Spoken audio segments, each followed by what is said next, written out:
Hi and welcome to a series of the Tutor Lounge.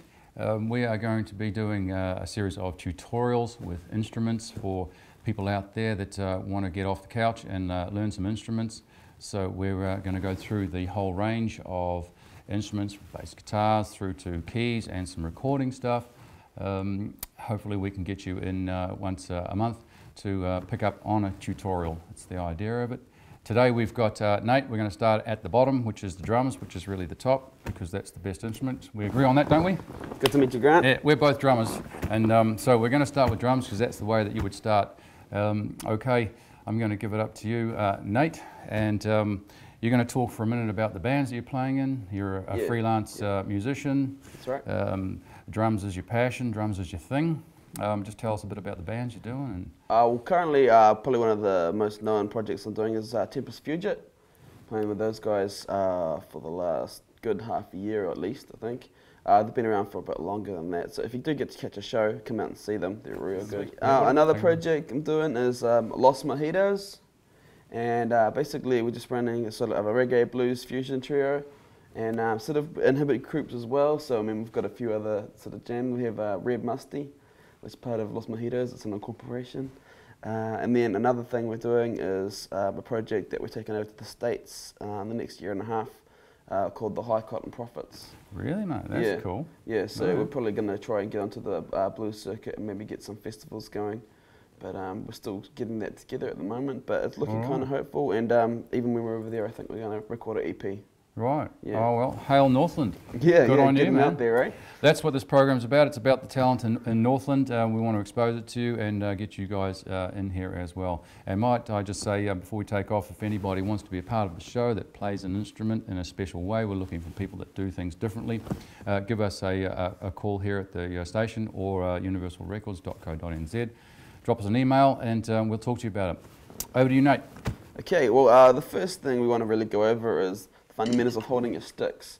Basically, a lot of people make the mistake of locking their wrists, and when you play with a locked wrist, basically you're playing with that kind of movement, and you can't really, get much out of it.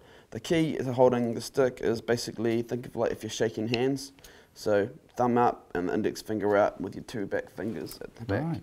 So when you put your finger forward, have it open, you can see here all the fingers are on it, but you should really just be pinching it with those two. So play with your wrist facing down, and that gives you a lot more movement. You're limiting the movement, and you've got about half that when you're playing that way.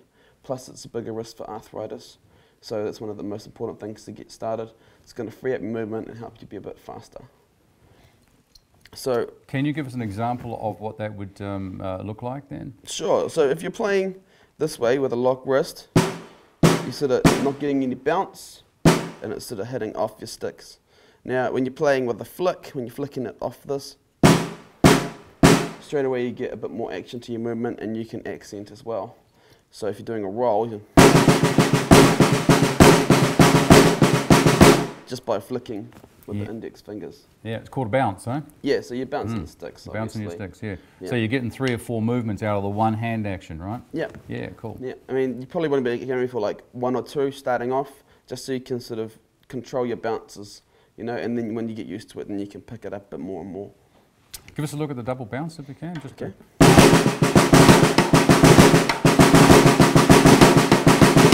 Yeah. So that's obviously a left-handed one. That's how I like to play it. Yeah. But I'll use that in things like Paradiddles and things like that. We'll get into those a bit later. Yeah, sure. Yeah, that'll come later. So just looking at that, that double in slow motion, if that's what you were doing, you were going to do 1 downstroke. Yes. But you're going to get 2 strokes out of it because those fingers are going to flick it, right? Yeah, that's right. It's a bounce. You're going to get that. So you're getting 2 strokes out of each stroke. So every time you're doing that, instead of going da da da, you're going da da da da da da. And of course, when you go to 3s and 4s, when you get real hot, you're going. Yeah, exactly. So when you're playing through, you're just basically accenting your bounces, and that's how it brings the roll sound in. One of the things you want to do to start getting a bit more individuality in your hands, I suppose you'd call it, is basically a simple rudiment when you go right, left, right, left, right, left, left. Right. Yeah. Yeah, that's training both the hands to do the same thing, to be as strong. Yeah, but the trick is to play it in time. You want to be playing it to the counter, so give yourself a count like that, something Yes. that's reasonably easy to follow. You can always speed it up later, but it's about getting the individuality into your hands. Yeah. So for anybody out there, can you just give us one example? Say do 4 bars if you can of that paradiddle, right? Oh yeah, sure. Yeah, well that is a paradiddle. It's a paradiddle, right? right? Yep. Yeah. So go. And if we slowed that right down, Yeah. which gets more difficult, of course, but if you know you can do that. It's a right, left, right, right, left, right, left, left. That's right. And that's all you've got to think about. So right, left, right, right, left, right, left, left. When you get to the end of that, you start again on the right. Yeah. And it just If we switches just itself dealt with over. that one, Yep. can you just do that as slow as it possibly can be done for you Sure. comfortably? That's it, and then you just get that real fast. And then if you want to have a crack at it, mate, just show how you, I don't know whether you can bring that up in a crescendo, but you just do whatever's comfortable for you, but you can do that. So I can go with you.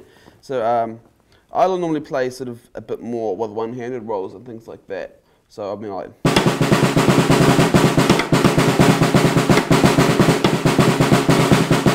And you can sort of put them in and out when you're playing your rolls. Yeah, yeah, you know? yeah, nice. And you can do triplets as well. But remember, if you do have other toms or things around, you can use those accents as well. Yeah, oh yeah, yeah, and we'll get to showing some of that. But for today, that was like a good idea. So if we can just run over that again, Yep. we're going to finish up here. Just do that right, left, right, right, left, left for anybody at home there, just to practice that on. Show us the sticks quickly.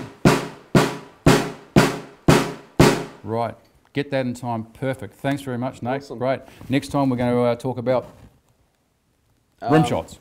Yes, oh yeah, go rim shots if you want. Yeah, that's Cool, fine. man. Good on you, mate. Thanks, Nate. Sweet as. Excellent.